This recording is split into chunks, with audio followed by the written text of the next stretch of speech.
Good morning, Honolulu. Coming to you live from the broadcasting station of the library. The lovely anchor, Brian, and the lovely anchoress, Wendy. Right? Gotta be politically correct nowadays. That's probably not politically correct. Lethal, but. So we are going to be talking about what is love. And according to the writers and their love for one another. I guess not for one another, but writers. Yeah, I hope they really get what we're saying here. Okay, so I'll just take us to our prompts. Start off with that. Okay, so the question that we want to start with, I think we all thought was one of the most interesting ones, was how does love affect the way we see another person? Now, when we were talking about this and some of the thoughts that we had and whatnot, is the fact that love alters almost physically and as well as emotionally a view of someone, or that emotion can evolve how we view someone, I should say, how we see them, because we can start off by caring for someone and maybe not something as an important individual, or just like a good looking individual. Then as we start to gain a greater love for them, their stature in our personal life grows and rises to the occasion, as well as we start to find them more attractive, whether that is in a romantic, attractive way, in a pursuit for them, or merely just we do find them as being also, they look more handsome, or they just seem to be more beautiful. Brian, so seem ready to take this. Love, I like the mirror kind of thing. Okay, so love in the reading Solical Desire and Sexuality, there's a underlined part, and it talks about how for romantic love to exist, you don't have to physically be with that person. You just kind of like talking about creating like this ideal version of this person in somebody's mind. But then it also kind of has like a dark twist, because as somebody creates kind of like that ideal alter ego of this person in their mind, because they're not there physically around them. They feel shame around this person because they don't live up to the expectations that they've kind of created in their own mind of this person. And it kind of was just a dark thing for a romantic love to exist, the way that it describes it. And what is love? It seems like it might hurt you a little bit. Was the question about how does love affect? So according to the same article that Brian was talking about, he seems to define love as seeing a person more than an object, because of what he says here. Maybe it says, shoot, where did I? Like I speak to you, not just about something. Rather, I speak to you. Like I speak to you, not just like about whatever, but just like I'm speaking to a person. I'm speaking to you, and I think that's, I mean, in my humble interpretation of the text, it would be that in this description of love, he's writing that he doesn't want to like take advantage of something, as humans, I feel objects are taken advantage of, whereas he's trying to go in a different direction of that. Yeah, well, along with that, a paragraph that stood out to me because almost along the dark lines as well, Brian was saying in this, the reading was when it was talking about Newland and Ellen and their dependency upon each other, but it was talking about how a romantic love, we start associating it almost with the suffering, because it was Ellen, I believe, that said that she can't love him unless she lets him go, unless he leaves, and it's because there's that pain associated with it, which I find it bizarre because that's kind of how the world views it. You can't love someone unless you can't have them, or you can't have what you love type of situation. But then once you have it, you no longer love it anymore. And it's a sad, painful thought that that's what people base love off of, is if it is painful, because it sets them up, as I would imagine. I imagine it set them up for failure, thinking that to find a love or form a love, that it has to be with someone that they struggle with, but they just have maybe just a physical connection with, though, a stronger physical connection with them than other people. And because these two are in this constant emotional battle of tearing each other's hearts, they think that's what love is, which is not the case at all. Something before I mean, do you want to throw in something? So going back to kind of one of the works we read earlier, of Beauty by Edmund Burke, he pretty much believed that love didn't really exist. He thought it was a passion, a love, or just like a passion, and the passion of the day was just essentially a lust. So he didn't think that love exists. So, what is love though? Like, 'cause if we look at what Elizabeth Brown Barrett, she believes that love exists independent of beauty, and should be based on nothing, so that it can't be corrupted. And are we going to talk about the video with Albert Einstein? You can if you want. So there's a video with Albert Einstein, nuclear scientist dude. No, he wasn't a nuclear scientist dude. Learned that recently. He's kind of separated from that. But he's a sailboat person. He liked to go on a sailboat, and so he made them crash into each other, and then they fell in love on the boat. Love boat. Boat, actually. Well, so going with that love and Albert Einstein, I guess, crashing and falling in love with Probably each loved other. his niece, so he wanted her to have love because it would make her happy. Right. Maybe. We would hope so. I hope that people don't fall in love with the Shawshank Redemption. Got out of prison. Now he's on a boat with Einstein.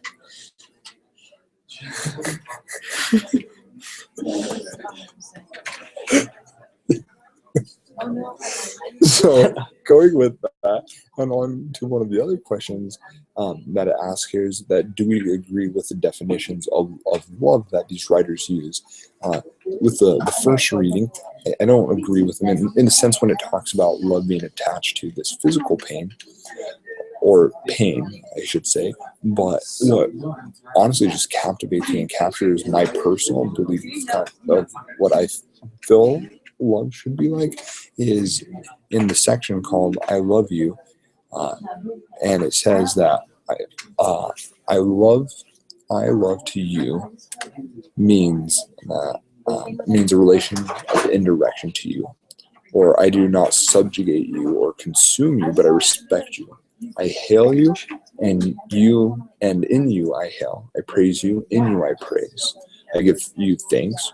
To you I give thanks, for I bless you for, and I speak to you, not just about something, rather I speak to you not so much of this or that, but rather I tell to you. Just in the fact, and that just that captures me, because it's the person isn't an object for you to just pour your thoughts on. It's not for a guy's position to have a girl on his arm as like a charm bracelet. It's the fact that by having them, you're praising out loud because you are with that person, you're in love with them, but you find praise within them, and you constantly are praising them, and vice versa. And you're giving thanks because you have them.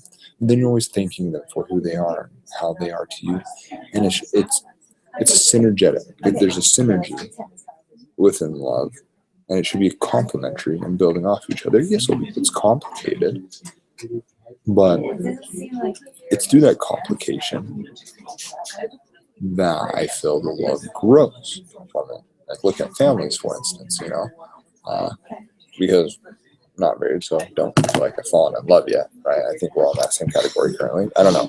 Maybe when you fall in love, right? But so I always go to the family and try to recognize that and start with that to help me out. But family, like my brothers, I remember growing up and fighting viciously with my own brother. But that is now the brother that I have a very strong connection with and I love very, very dearly. But it's because we worked through those trials together. Even though we had some of the rock bottom, we grew and we don't hold our flaws and faults to each other anymore. And I feel that's what love is. And we're proud in being able to call each other brother, my mom, or my dad. And so I guess in short, I would agree with that paragraph on what love is. And the second reading is can't even say that name. Lucy. Yep. Nailed it. Wow. I think. Yep. Yeah. In his 1930. his or hers. It's probably her. She probably died in the war. 1930. She's got a weird last name. It's not good. 1938 is when World War II started. So maybe. Yeah. She could have. But besides the poems. So that's I don't know. How do you two feel about what the authors had said about love?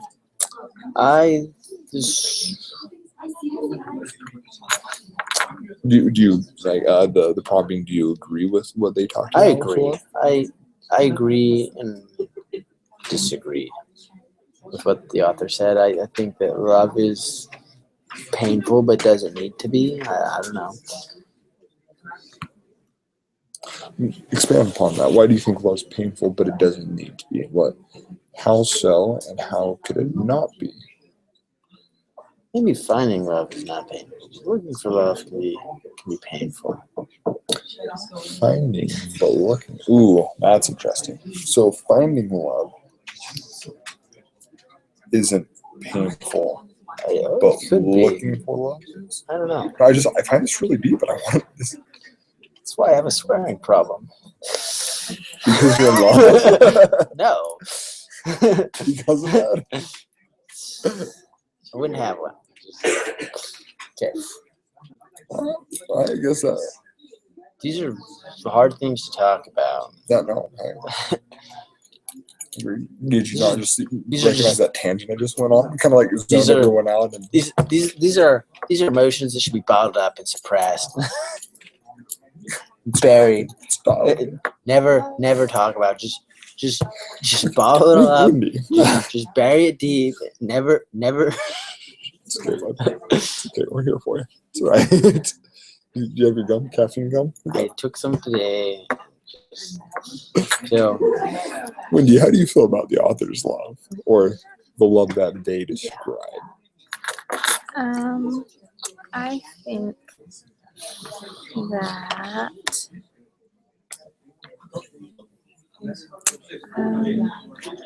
there's like a lot of different points that are made by the different authors. Some I agree with, some that I don't agree with. But I don't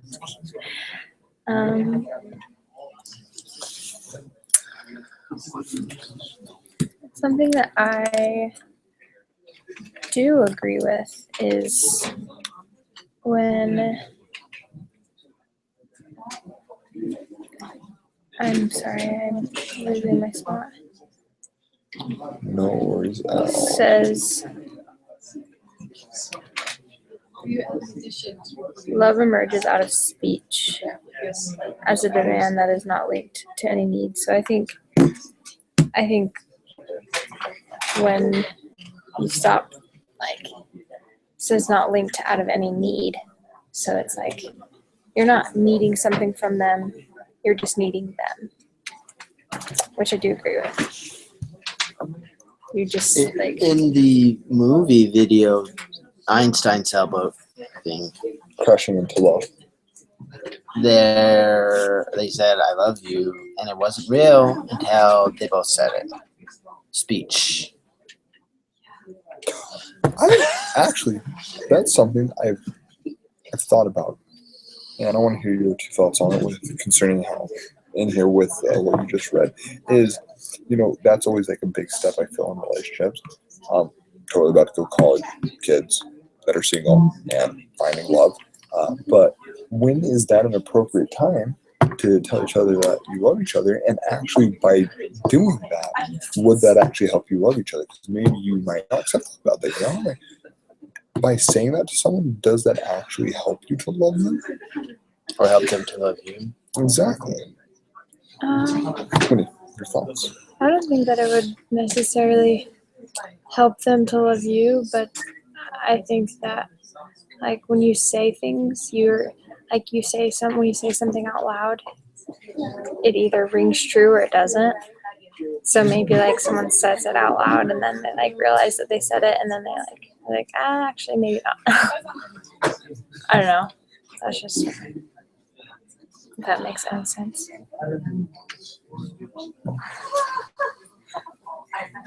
My thoughts are jumbled on the subject.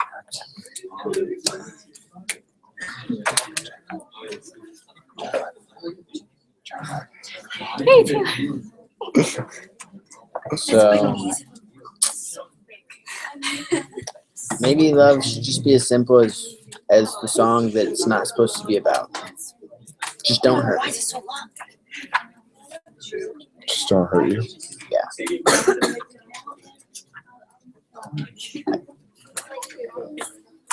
But is hurt required for love? Not in the sense of you have to hurt each other, but because I think of it in this sense. I think that because of love, you're just more susceptible. But it doesn't have to happen. It just often does. Let's look at Heavenly Father, though. I'm playing devil's advocate. I just want to just My thoughts that thoughts I'm are- having right now. Yeah. Or is the fact because Heavenly Father, He loves us and wants the best for us, and so there's times where He'll actually not do things for us, and other than find out he's wrong. No, go for it.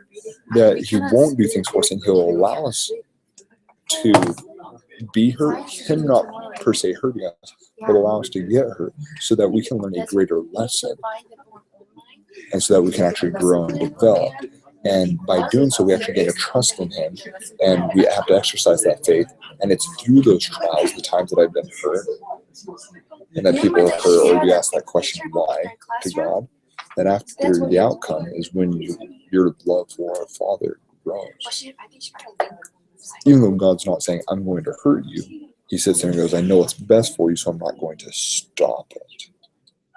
And then we learn from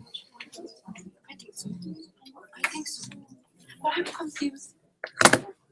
So that's just why I'm curious about that. yeah. The whole hurt portion. Let's look up a Batman quote. Let's see.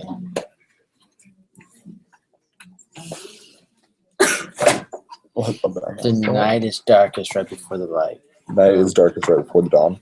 Yeah, Batman. Harvey Dent. So maybe, yeah, maybe you gotta get hurt so that you can have the love. You're gonna be famous. You're gonna be part of the video. Say hi to your family. Some people watch this.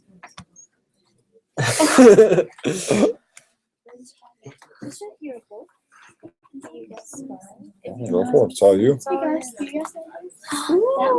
So, You guys are like, I'm sorry.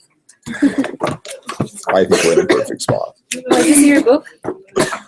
Maybe. I think we're at 30 Nice. minutes. No, I'm kidding. So I guess think those. Oh, kind of like Taylor's thoughts on love. I like Taylor's thoughts on love a lot. Agree. I approve this message. Okay, so Thoughts Alright. jumbled. Not used to talking about this. well, Oh, wow. Thank you for airing us, Is this tuning in. Chinese? Until next time, I'll be to saying, au revoir. Okay, ik ben dat ik in